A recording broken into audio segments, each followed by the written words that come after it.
Yun na. Basta. Usog lang tayo. Usog lang tayo. Game. So, wait lang, malinaw ba?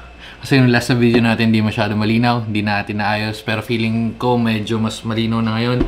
Anyway, so may mga nagtatanong kasi, so feeling ko makakatulong to, lalo na yung mga ba't parang madilim naman? Malinaw nga kasi parang madilim naman. Check natin, madilim ba? Pag madilim ayusin na natin next video. Hindi, pero feeling ko okay naman. Feeling ko okay naman. Anyway, so going back, gawa tayo ng, itong video na to, gawa tayo ng, feeling ko 4 na parts. Yung unang part, which is unahin na natin, yung special, like yung special mention. Bakit una yung special mention? Kasi dito natin lalagay, sakto, itong video na to. Bali, 4 na parts, tuloy nga na sabi ko, yung special mention, which is dito natin lalagay sa video na to, yung mga numpad, tapos yung mga keyboard na kakaiba yung layout, like yung sa Alice, kasi isa lang naman yung ganun ko. Tapos yung mga pinagbibili ko yung sa Daiso or yung mga, basta yung mga kakaibang keyboard. So siguro ito na yung nag-autofocus. wala pa naman nakahawak na keyboard, so all good sa man. Anyway, so ito yung magiging unang part. Tulad nga na nabanggit ko, yun. Hindi ko idadama yung presyo kasi malamig. Alam ko lang, teka, parang nakatutok sa akin. Excuse me, 50. Sorry, commercial. Pero going back, yung sinasabi ko kasi yung sa mga keyboard na uunahin natin yung special kasi hindi ko alam kung saan sila ilalagay. Tapos at the same time, hindi ko isasama yung presyo. Basically, i-compare na lang natin kung feeling ko okay ba or hindi na bilhin. Diba? Parang okay ba siya? Hindi. Yung presyo, again, hindi natin isasama kasi depende sa budget nyo eh. So, pero sa akin, halimbawa, kung sabi mo ng mura pero okay naman, goods na siya sa akin. Kung hindi naman, pass na lang. Pass na muna. So, either okay or pass. O, yun. So, set up muna natin. Again, ayusin ko muna yung mga keyboard. Kasi pag tinuloy-tuloy natin, medyo feeling ko magiging mahaba. Tapos isa-set. Feeling ko isa mabilis lang yung unang part natin, which is itong part na to. Pero, anyway, kunin ko lang yung mga keyboard tapos balikan ko kayo. Wait lang. Okay, game. Game. So, unahin na natin to. Well, bakit natin uunahin to? Which is yan. Ayan. Logitech MX Master nga to, di ba?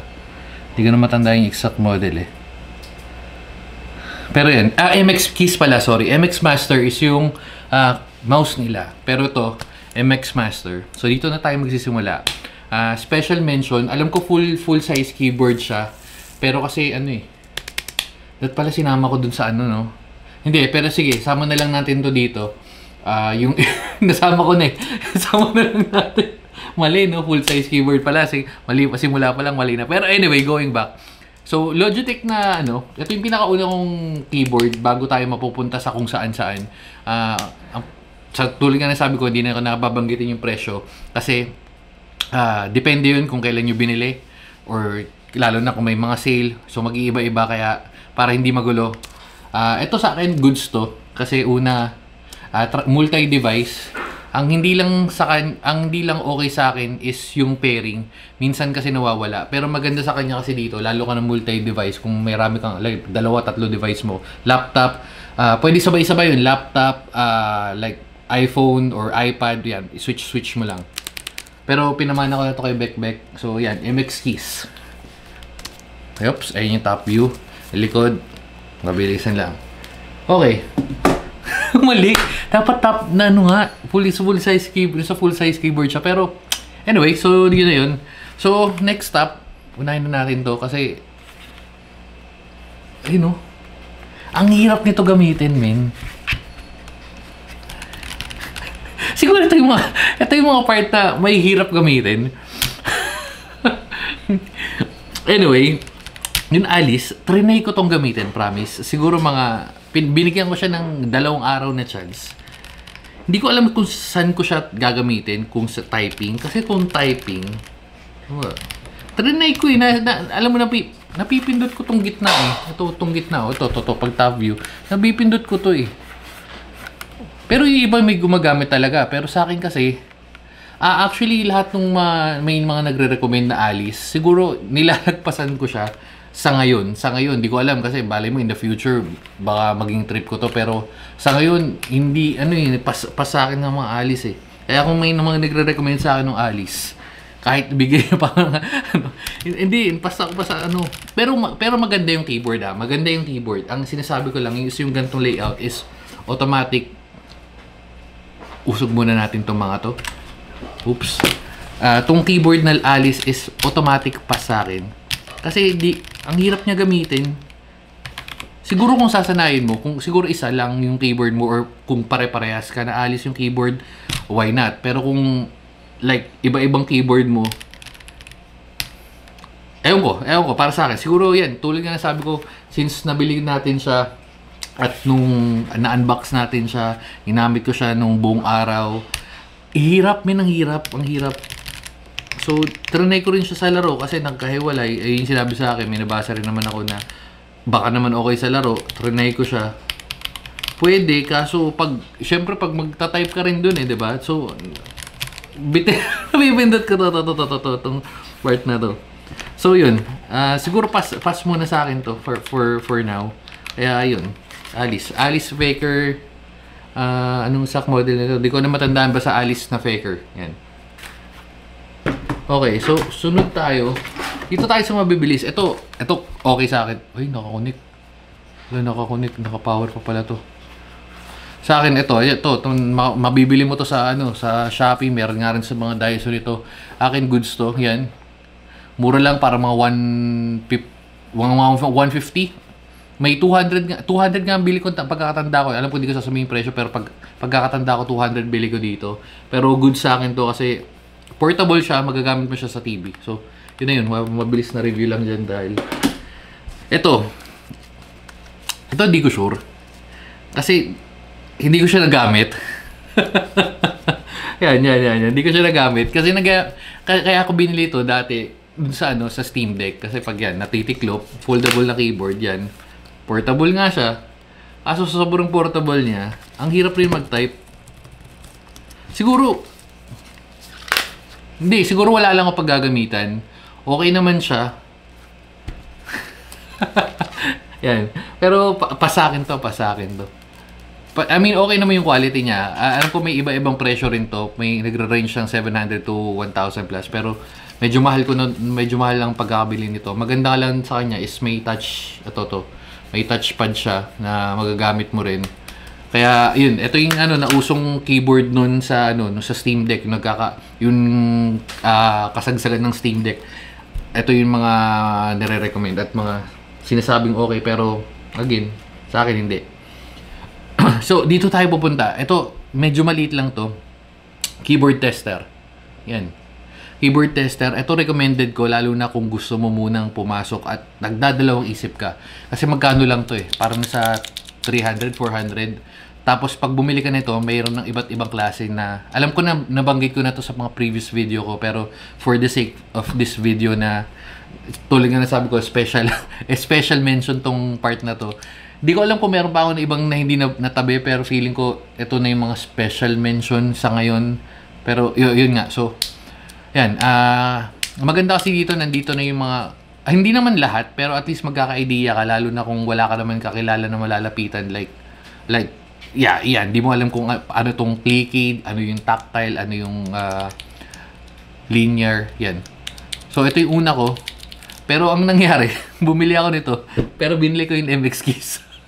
Kasi sabi ko gusto ko nga noon nung mga panahon na yun itong blue kasi ang ganda ng tunog Alam po naririnig kasi malakas yung mic natin. Yan Ito yung trip ko dati. Yung linear di ko nga trip dati. Yung tactile okay lang pero parang nakakapagod mag-type. So linear ako bias ako sa linear. Linear yung trip ko. Anyway, so yan. Recommended ko yan. Bili kayo yan. Dito, ito parehas to Ito mabilis na lang. Siguro ito. Itong rack kadwa. Siguro depende. Pero sa akin pasto kasi una pero mura lang to alam ko Hindi ko matandaan pero check nyo na lang. Pero kaya sa akin pass. I mean, okay naman yung quality niya. Okay rin siyang numpad. Ang issue ko lang sa kanya, hindi siya tri-mode. Which is, para sa akin lalo, kaya nga ito yung huli natin kasi ito yung mga una kong numpad na hanggang ngayon ginagamit natin. Pero itong Rock Kadwa, pas sa akin to, kahit mura siya. Kasi ang hirap niya, magde-dedicate pa ako ng kable. Yan. Ng kable para sa kanya, para magamit ko. Unlike tong dalawa, na tri-mode, on ko na lang. Na hanggang ngayon, pero hindi ko matandaan kung kailan ko chinarge to, pero mamaya na tayo dyan. So, unlike yun, unless na mayroon kang nakatiwang-wang na kable na gagamitin mo para, yan, para pagsaksakan nito. Pero kasi, ang purpose talaga nito, di ba, para, halimbawa, yun nga, gumagamit ka ng maliliit na keyboard and kailangan mo ng numpad, di mo na kailangan ng extra kable. Pero yun, sa akin, magaang naman siya, okay yung quality, na review na natin to, pero para sa akin, pasto. Rock Kadwa. So, punta tayo dito. Kaya sasabay ko na to, parehas naman okay sa akin. Pero mas okay sa akin tong Faker. Hindi, sorry, mas okay pala. Hindi, actually parehas sa akin, parehas okay. Ang maganda lang kasi sa dito sa ng isang model to, parang dalawang klase to, Air 21 parang ganun. Tapos ito yung Faker JJ Quay 21. Ito pala yung 19. Teka, nakalimutan ko, numpad. Mabilis lang, sorry. Hindi ko matanda yung pangalan. Sobrang tagal niya sa akin, numpad. Pero ginagamit ko pa rin yan. Wala. 19, wait. Hindi ko matandaan, hindi ko ma-search. Kaya man tatagal tayo dun. Pero yan, kung mas papapiliin ako, kaya mas sinabi kong pinili ko yung tong Faker. Kasi mas maganda yung nakakarga dito. Yung Gateron Red, ang alam ko double check natin, mabilis lang. Pinalitan ko to ay silver pala, sorry. Ito pala yung red, ito yung red. Ito yung tinerno ko. So Gateron, ako na silver. Yan nilagay natin. Kaya ito yung nakakabit sa main, hindi nakakabit, I mean ito yung naka-ready lang sa sa desktop ko. So yan. Ako Faker na JJK21, tapos ito cement, which is yung extra keycaps nung binili natin na nakalagay dun sa Faker din natin na keyboard. So next video yun, or basta abangan. Pero medyo madilim, no, men. Kailangan natin ayusin yung ilaw, pero yun. Okay, so yan. Kaya sinabi ko mas okay kasi nga yun sa nakalagay na switch. Pero mas gusto ko yung layout nito. Hindi ko matanda yung pangalan. Mas gusto ko yung layout nito dahil dyan. Pero maganda kasi dito, may knob. Pero kasi kung may knob na yung keyboard mo, mas pipiliin mo to yun, no? Pero kaya ito yung nakalagay nga sa akin kasi mas functional siya. Pero mas trip ko yung layout nito. Medyo magulo, pero yun na yun. Ayun, so ayun yung special functions. Ayun na yung special special mention. Yun, hindi ko hindi parehas naman sa akin okay, yan. Parehas naman sa akin okay. Yan, parehas naman sa akin okay, pero naglilin ako dito kasi ito yung mas ginagamit ko. Okay, so next video tayo. Sa next video, isusunod ko na video siguro yung, di ko alam kung yung 98 keys or yung full size keyboard or yung 60% layout. It's either doon, tapos ilalas ko yung TKL, which is yung lang. Yun kasi yung favorite layout ko sa ngayon na. So, yun yung maging sunod ng mga video. Anyway, so dito na natin tatapusin. Next video tayo. So, abangan nyo na lang. kung may request kayo, comment nyo na lang. Tapos, check natin. Okay, so, bye-bye and babu. May naiwan tayo. Sorry, itong pamaypay, mabilis lang. Pas ako dito. Testing naman natin, okay naman to. Pero, pas.